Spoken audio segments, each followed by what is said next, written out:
Salut, c'est Trado, content de vous retrouver pour la mise à jour des zones d'accumulation rationnelle pour l'or, l'argent et les platinoïdes. Je vous rappelle qu'au début, on va voir les actualités, ensuite on va voir les zones d'accumulation rationnelle et à la fin, on va terminer avec le Commitment of Traders que vous affectionnez de plus en plus et je suis vraiment très content parce que c'est vrai que c'est très intéressant de savoir ce que font nos amis, les traders institutionnels, les traders de banque, les hedge funds, etc.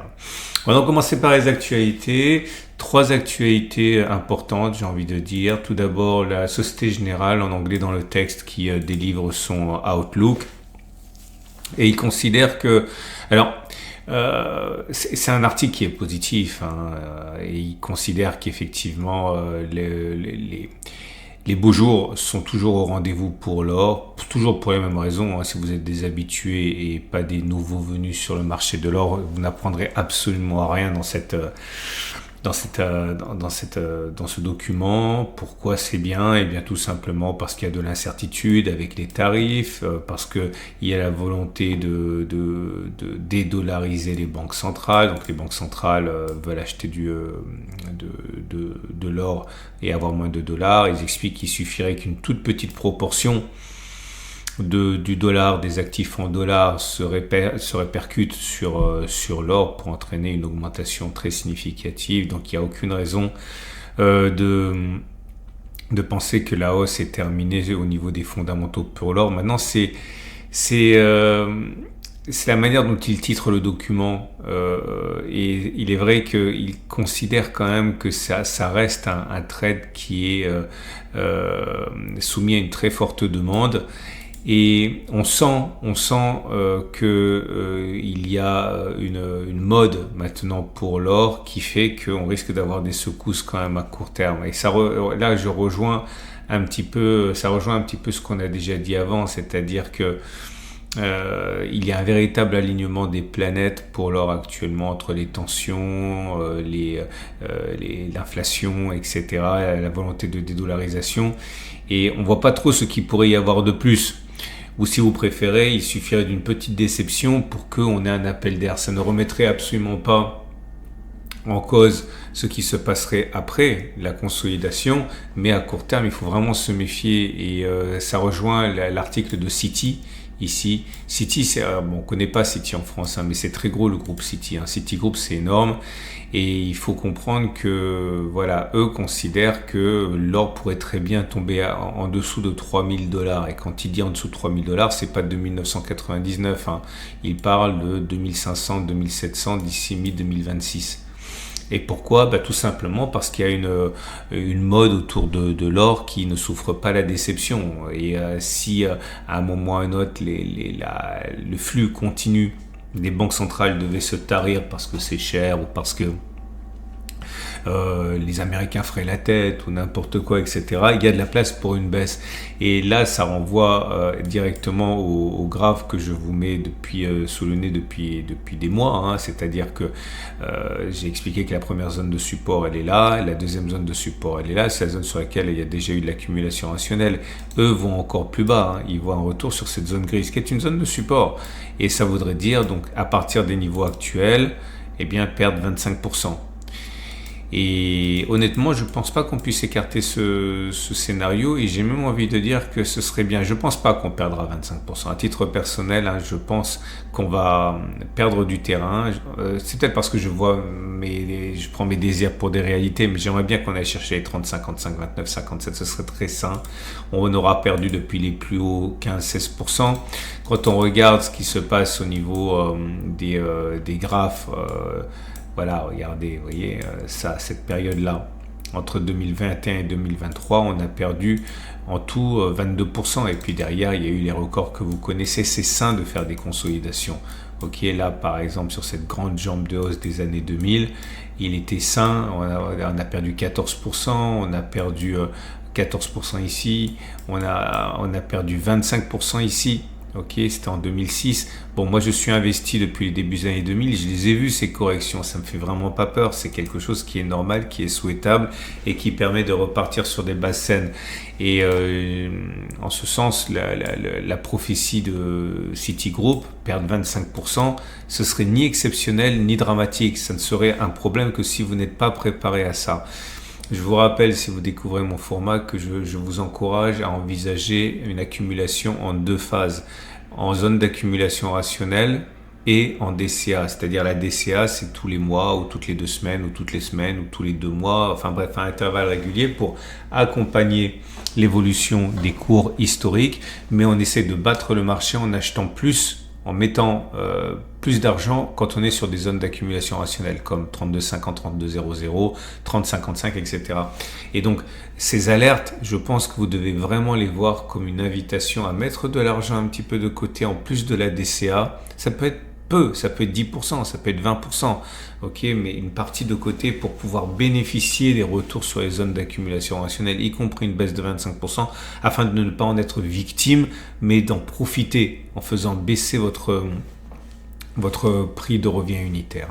Donc voilà, c'est assez important que je vous le signale. Alors Citigroup n'a pas à mes yeux la même crédibilité que Goldman Sachs ou JP Morgan, mais voilà, on peut pas faire non plus comme si ça n'existait pas, ces alertes. Ok, je vous amène du côté du silver maintenant.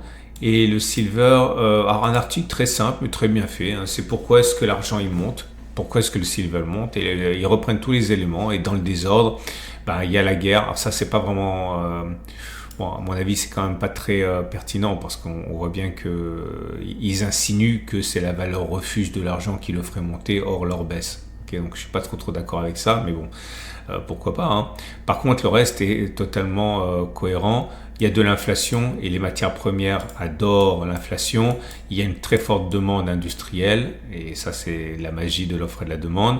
Il y a le fait que les gens ont envie de prendre des risques, et quand on a envie de prendre des risques, eh bien les actifs volatiles, on le vend en poupe, comme le Bitcoin, comme le Nasdaq, comme le silver.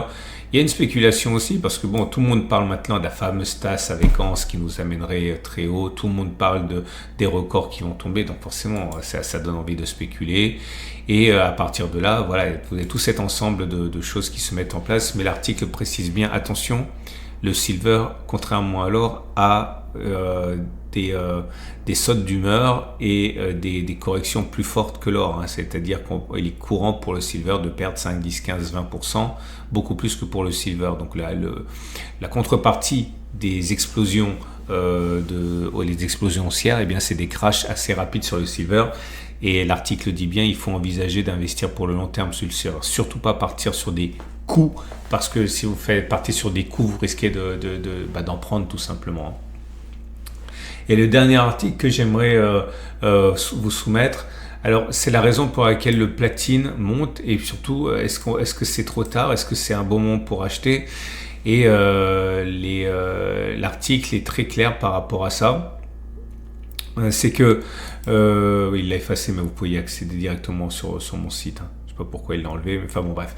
L'idée, c'est que le platine a beaucoup augmenté par sympathie avec l'or. Certains se sont dit bon voilà, l'or il a trop monté, donc je vais me rabattre sur la version cheap de luxe, pas le silver mais le platine, parce qu'elle a à la fois des vertus industrielles et bon quelque part aussi de valeur refuge. Mais attention, parce que maintenant le platine est monté beaucoup plus que l'or en 2025, et l'article insiste bien sur le fait que il y a des raisons de penser que c'est monté trop vite et que ça risque de consolider pour beaucoup de raisons. Parce que fondamentalement, même si l'automobile repart, ce qui est vraiment pas une donnée acquise, mais voilà, les constructeurs peuvent dans une certaine mesure osciller entre platine et palladium. Ils risquent de se retourner sur le palladium pour leurs besoins industriels. Ensuite, voilà, le platine a monté plus que l'or. Est-ce que vraiment il mérite cette progression compte tenu des caractéristiques de l'un et de l'autre? C'est pas sûr. Donc l'article précise que oui, c'est assez légitime qu'il soit monté vu son retard, mais il est aussi légitime qu'il consolide maintenant. Donc il faut faire attention. Et à titre personnel, je rajouterai envisager là aussi les zones d'accumulation rationnelle. Voilà, on a fait le tour. On va comme d'habitude passer par par mon site pour que je vous montre comment vous pouvez acquérir de l'or, de l'argent, des platinoïdes si vous le désirez. Donc vous allez sur mon site, vous allez retrouver tous les articles que j'ai développés.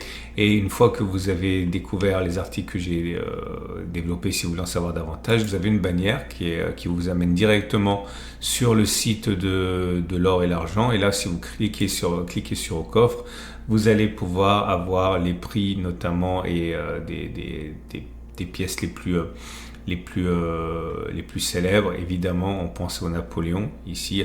Regardez en bas, vous avez des articles qui vous disent est-ce que vous devriez mieux investir dans l'un, dans l'autre, etc. Vous avez plein de choses, même si vous n'êtes pas client, c'est pas grave. Il y a vraiment des ressources intéressantes, notamment l'évolution à long terme, etc. Et l'or actuellement, j'en parle parce que c'est la pièce la plus connue, le Napoléon. La 20 francs, actuellement, il y a 575. Voilà. On va donc passer maintenant aux zones d'accumulation rationnelle et au commitment of traders. Et on commence donc avec l'or libellé en dollars qui freine sa progression depuis maintenant 5 séances d'affilée, ce qui est assez surprenant, comme vous le savez. La géopolitique voudrait que l'or explose. À mon avis, c'est le signe annonciateur que maintenant la progression va être difficile. On peut envisager, à mon humble avis, une latéralisation pendant quelques temps, le temps qu'une nouvelle véritablement qui change la donne apparaissent, puisque je le dis une deuxième fois, on a quand même eu un alignement des planètes depuis quelques mois qui fait que la progression a été importante. Maintenant il va falloir du concret pour continuer de monter, ou alors s'il n'y a pas de concret pour continuer de monter aussi vite, au moins latéraliser pendant un moment pour digérer la hausse. Ça reste quand même mon scénario, on va dire, le plus plausible. Il demeure que la tendance de fond, elle est haussière, on est au-dessus de la M50 qui monte, la tendance de long terme est évidemment haussière puisqu'on est au-dessus de la M200 qui monte. La première zone d'accumulation rationnelle, c'est 32,50, 32,00. La deuxième, c'est 30,55, 29,57 qui a déjà été sollicité ici. Et je vous montre une fois, mais vous pouvez le faire pour tous les actifs, les bougies Kinachi sont plus haussières maintenant. Vous avez des bougies rouges sans mèche haute, autrement dit, c'est plutôt baissier que haussier dans l'immédiat. Et je répète une troisième fois, à moins qu'il y ait une escalade violente, rapide, une information capitale comme, je ne sais pas, peut-être une intensification au-delà de ce qu'on prévoit du conflit au Moyen-Orient, je ne vois pas comment on pourrait casser cette zone durablement. Pour l'or, mais libellé en euros, c'est la même chose. On est en train de végéter un petit peu sous une résistance, celle des 30, 40, 29, 80. La première zone d'accumulation rationnelle, c'est 28, 65, 28, 30. La deuxième zone d'accumulation rationnelle, c'est 27, 70, 26, 50. La tendance de fond est haussière, même si elle est de plus en plus menacée par les contacts répétés sur la M50, sur laquelle d'ailleurs on rebondit de manière assez évidente. Et la tendance de long terme haussière avec la M200 qui monte également. On passe à l'argent. L'argent qui fait très bien. Alors, ce qui est intéressant avec l'argent, je l'ai déjà dit tout à l'heure, c'est qu'il a ces doubles dimensions, métal précieux et métal industriel, qui le préservent un petit peu des baisses uniquement liées à l'amélioration du contexte géopolitique, parce qu'encore une fois, il y a une dimension industrielle. Et il demeure qu'on est dans une zone actuellement de résistance, ou pas loin. Je l'ai pas fait figurer, mais je peux le faire. Voilà, c'est ici. Vous voyez, cette zone-là, maintenant, elle pose un petit peu problème. La zone d'accumulation rationnelle qui pourrait nous intéresser, c'est celle des 33, 32. Il y aurait en vérité une zone intermédiaire qui m'intéresse pas vraiment. Ce sera un retour sur cette zone-là. Je vais le mettre. Ok, mais j'insiste, elle ne m'intéresse pas vraiment. Je pense qu'on peut faire mieux que ça. 34,6, 34, pour faire simple.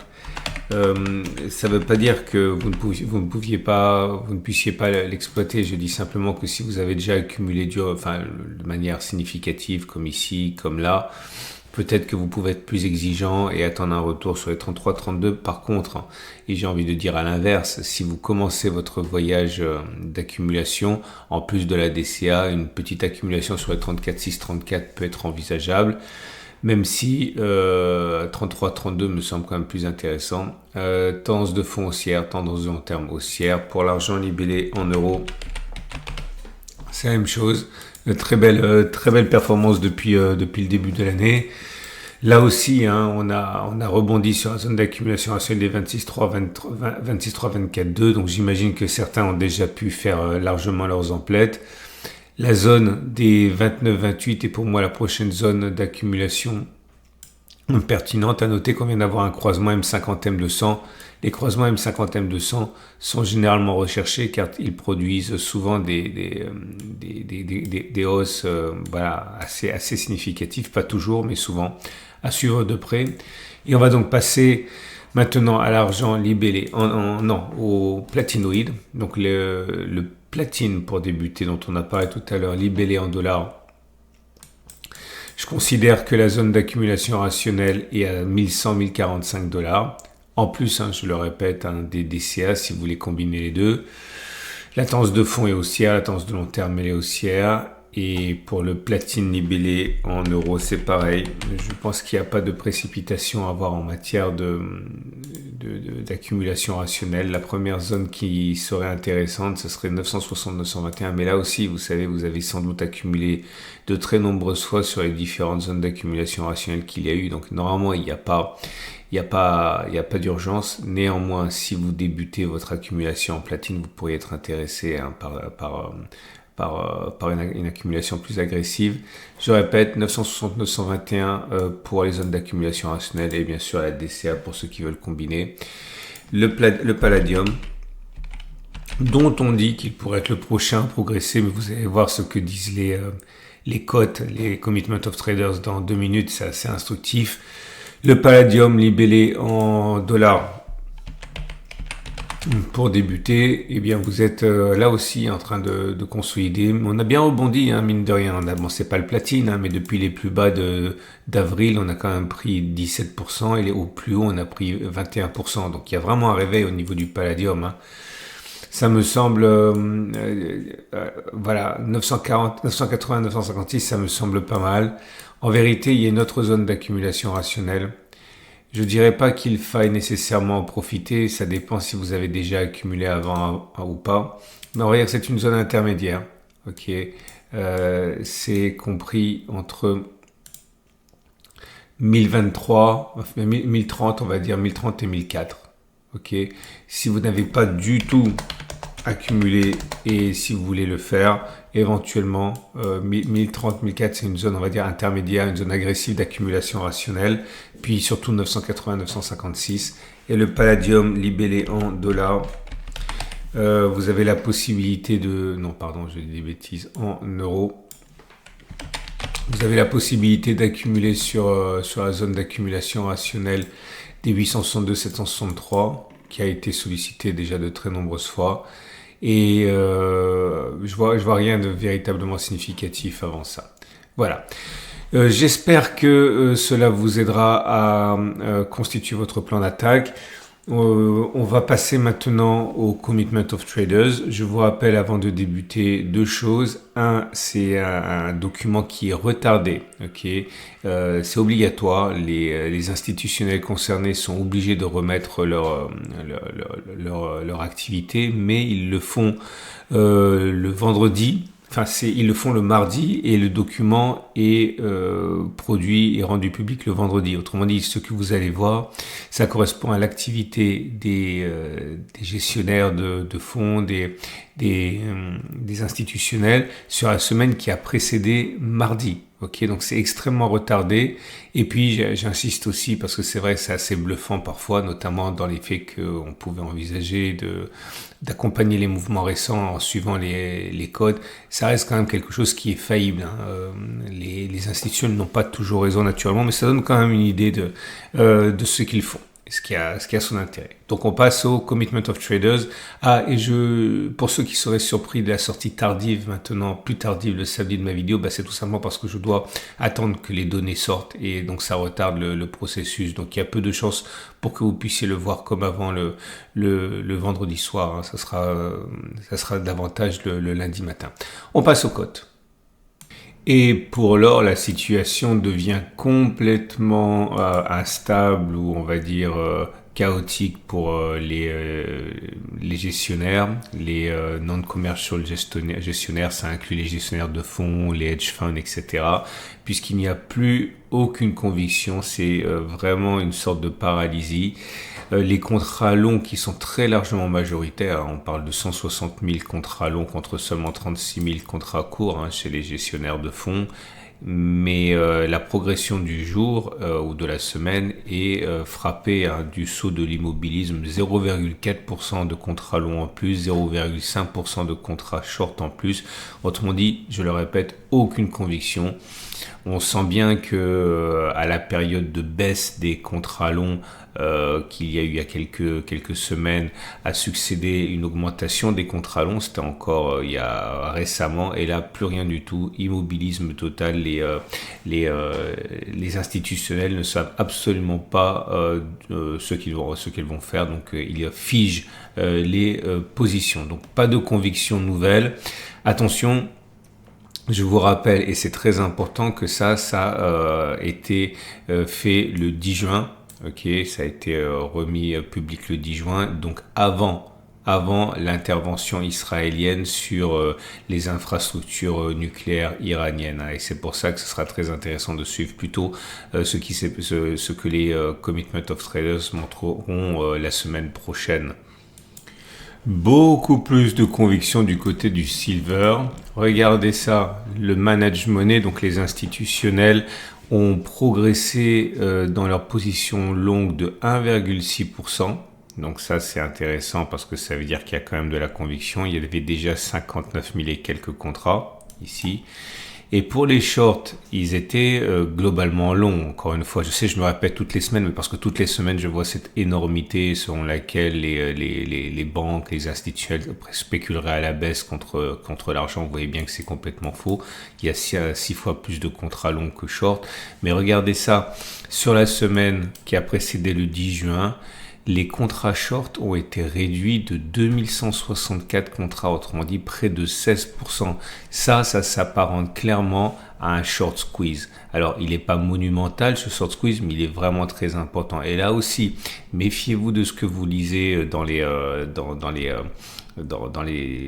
petites vidéos, les petits articles, les petites phrases à l'emporte-pièce. Ça fait des années qu'on parle de short squeeze sur le silver, mais là on le voit dans les faits. Ok, donc il y a ce qu'on croit et ce qu'on voit, et là ce qu'on voit, c'est qu'effectivement en une petite semaine, les positions short ont été réduites de 15,7%. Et attention, c'est pas la première semaine, donc ça explique pourquoi le silver explose en ce moment, mais ça explique aussi que, attention, en creux, c'est pas tellement l'attrait pour le silver qui explique la progression actuellement, c'est le débouclage de positions vendeuses, c'est-à-dire que c'est pas une conviction acheteuse qui l'emporte, c'est davantage la perte de conviction vendeuse, et ça c'est très important à appréhender.